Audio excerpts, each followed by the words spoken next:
నాకు తెలిసి క్రైస్తవులు ఎవరు దాడులు చేయరండి. ఒకవేళ అలా దాడి చేసేవాళ్ళు అయితే వాళ్ళు క్రైస్తవులు కాదు. నేను అధికారికంగా ప్రకటిస్తున్నాను, క్రైస్తవులు ఎవరు దాడులు చేయరండి. పైశాచికంగా ప్రవర్తించరు క్రైస్తవులు. ఒకవేళ ప్రవర్తిస్తే వాళ్ళు క్రైస్తవులు కాదు, అందులో ఏ సందేహం లేదు. క్రైస్తవులు వెళ్ళి దాడులు చేయటం, క్రైస్తవులు వెళ్ళి విమర్శించటం, క్రైస్తవులు భయంకరంగా ఇబ్బంది పెట్టడం, బలవంతంగా మత మార్పులు చేయటం, ఇలాంటి పనులు క్రైస్తవులు చేయరండి. బాగా వినాలి. చాలా బాధపడుతున్నా, చాలా బాధ కలుగుతుంది కొన్ని అంశాలు నేను గమనిస్తున్నప్పుడు, కొన్ని పరిస్థితుల గురించి వింటున్నప్పుడు. కొంతమంది అంటున్నారు భయం అవుతుందండి సువార్త చేయడానికి కూడా అంటున్నారు. అసలు భయపడడం అనేది సరైనది కాదు, కానీ ఎందుకు భయపడాలి, దేనికి భయపడాలి? బైబిల్లో ప్రభు చెప్పారు, నా నిమిత్తము జనులు మిమ్మల్ని హింసిస్తారు, దూషిస్తారు, అబద్ధముతో కూడినటువంటి చెడ్డ మాటలు మీ మీద పలుకుతారు, కాబట్టే మీరు ధన్యులని ప్రభు చెప్పారు.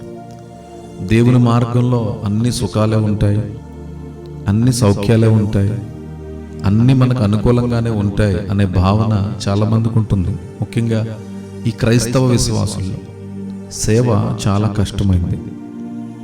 ఈ యొక్క దేవుని సేవలో నిందలు భరించాలి, అవమానాలను భరించాలి, వ్యతిరేకతలను భరించాలి. అలాగని చెప్పి మూకుమ్మడిగా క్రైస్తవుల మీద పడిపోవడం, సువార్తను చేసేవారిని వారిని అన్ని విధాలుగా ఆటంకపరచడం, ఈ పరిస్థితులన్నీ దేశంలో తలెత్తడం నిజంగా చాలా బాధ కలుగుతుంది. మరి ప్రభుత్వం కూడా ఏ స్పందన లేదు, కనీసం అలా చేస్తున్నటువంటి వారి మీద ఏ చర్యలు కూడా తీసుకోలేనటువంటి పరిస్థితులు మనం చూస్తున్నాం.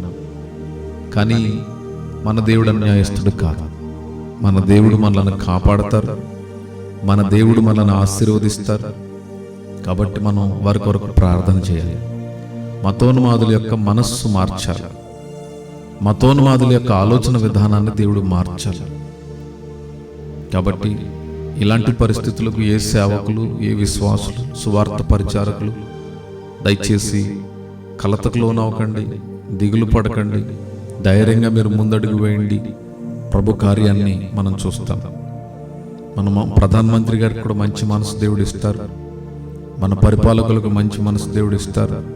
వారు ఆరోగ్యంగా ఉండాలని ప్రార్థన చేయండి, వారు క్షేమంగా ఉండాలని ప్రార్థన చేయండి. మన దేశంలో కూడా మరి అందరూ బాగుండాలి. హైందవులైనా, ముస్లింలైనా, క్రైస్తవులైనా, నాస్తికులైనా, ఆస్తికులైనా ఎవరైనా బాగుండాలని మనం ప్రార్థన చేయాలి.